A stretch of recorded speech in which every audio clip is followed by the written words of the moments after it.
Assalamualaikum warahmatullahi wabarakatuh. Selamat berjumpa kembali anak-anak. Semoga hari ini dan hari-hari berikutnya kita selalu dalam keadaan sehat walafiat. Dan untuk kawan-kawan kita yang hari ini tengah sakit, semoga segera disembuhkan Allah Subhanahu wa taala. Anak-anak, masih tentang sistem komputer. Kali ini kita akan membahas tentang komponen penunjang single board controller.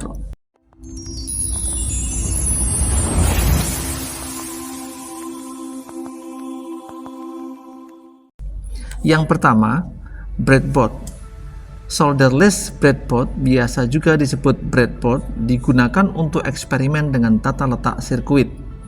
Breadboard adalah sebuah papan dengan lubang-lubang untuk memasukkan kabel atau komponen elektronik seperti resistor, kapasitor, transistor, dan sebagainya, sehingga kalian dapat menciptakan sebuah sirkuit elektronik tanpa melakukan proses solder.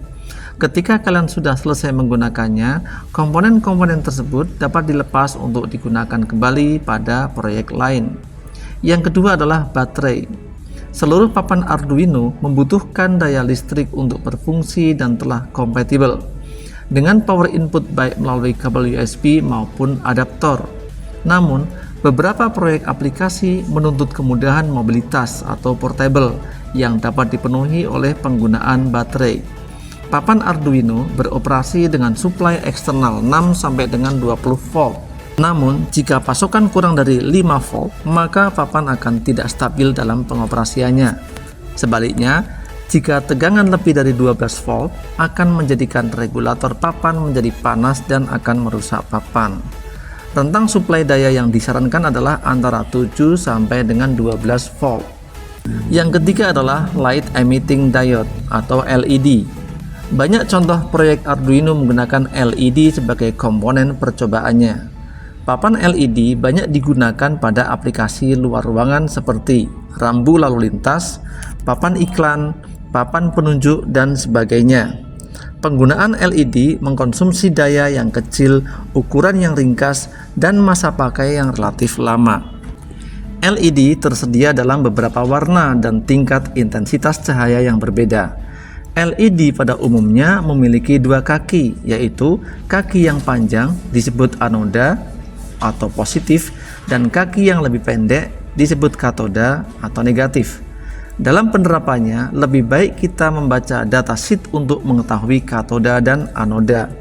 Teknologi LED juga berkembang. Kini kalian dapat menemukan LED dengan multi warna yang memiliki 4 kaki. Penggunaan resistor juga dibutuhkan pada pemasangan LED untuk mendapatkan tegangan yang tepat. LED memiliki arus maju atau forward current maksimum yang kecil, sehingga dalam penggunaannya dalam rangkaian papan sirkuit harus diperhatikan jangan sampai arus yang melewati LED melewati batas maksimum arus majunya. Arus beberapa miliampere mampu menyalakan LED, namun beberapa ratus miliampere cukup untuk menghancurkan LED. Yang berikutnya adalah resistor.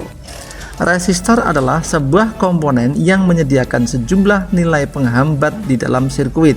Resistor merupakan komponen penting di sebagian besar sirkuit elektronik. Kalian akan menggunakan resistor pada semua sirkuit yang kalian bangun. Resistor tidak mengenal polarisasi pada sirkuit. Hal ini memudahkan kita untuk menginstalnya secara terbalik. Arus dapat melewati resistor dengan setara dari arah satu atau yang lainnya. Terdapat dua jenis resistor, yaitu fixed resistor dan variable resistor. Fixed resistor memiliki nilai resistensi yang tetap dan variable resistor memiliki nilai yang dapat diatur sesuai dengan kebutuhan. Berikutnya adalah kabel jumper. Kabel jumper merupakan kabel elektrik yang memiliki pin konektor di kedua ujungnya, sehingga memungkinkan kita untuk menghubungkan dua komponen, dalam hal ini komponen Arduino, tanpa solder. Secara sederhana, kabel jumper ini berfungsi sebagai konduktor listrik untuk menyambungkan rangkaian alat listrik. Jenis-jenis kabel jumper Arduino adalah sebagai berikut. Yang pertama, male to male. Yang kedua, male to female. Yang ketiga, female to female. Berikutnya, input output device atau I/O device. Arduino memiliki berbagai macam alat tambahan untuk menunjang kebutuhan dari user. Beberapa I/O device Arduino yang umum digunakan adalah: yang pertama, push button, berfungsi untuk memutus dan mengalirkan arus listrik. Yang kedua, piezo speaker atau speaker mini. Yang ketiga, color LED atau color LED, sebuah lampu LED yang mengakomodasi 3 warna, yaitu merah, hijau, dan biru dalam satu paket lampu LED. Yang keempat, analog slider, yaitu perangkat mekanis yang memberikan jumlah resistensi sesuai dengan aturan dari porosnya. Yang kelima, servomotor, perangkat aktuator putar dengan rancangan umpan balik berulang atau loop tertutup. Yang keenam, stepper motor, yaitu motor gerak putar yang putarannya berdasarkan langkah atau step diskrit. Yang ketujuh, digital pulser, yaitu berfungsi untuk mengukur detak jantung atau pulse. Yang kedelapan, text LCD, yaitu papan rangkaian untuk menampilkan data yang dimasukkan pada program. Yang kesembilan, multiplexer LED, yaitu rangkaian matriks LED di mana aktivasinya dilakukan satu baris matriks LED dalam satu waktu. Komponen berikutnya adalah modul sensor. Modul sensor merupakan salah satu alat input yang dapat dihubungkan dengan papan Arduino yang berfungsi untuk menangkap sinyal atau stimulus. Beberapa contoh modul sensor adalah: yang pertama, sensor cahaya atau fotoresistor. Sensor cahaya merupakan peralatan yang digunakan pada papan sirkuit untuk mendeteksi seberapa terang atau gelap keadaan pada papan sirkuit.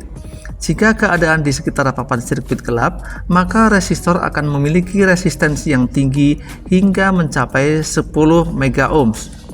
2. Sensor suara.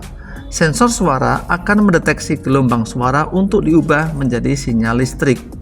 Yang ketiga, sensor temperatur atau suhu. Sensor ini berfungsi untuk melakukan pengukuran suhu.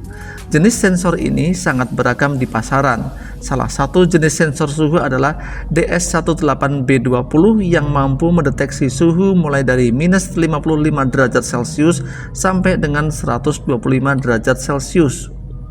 Yang berikutnya adalah sensor kelembapan tanah. Sensor ini berfungsi untuk mengukur kadar air di dalam tanah.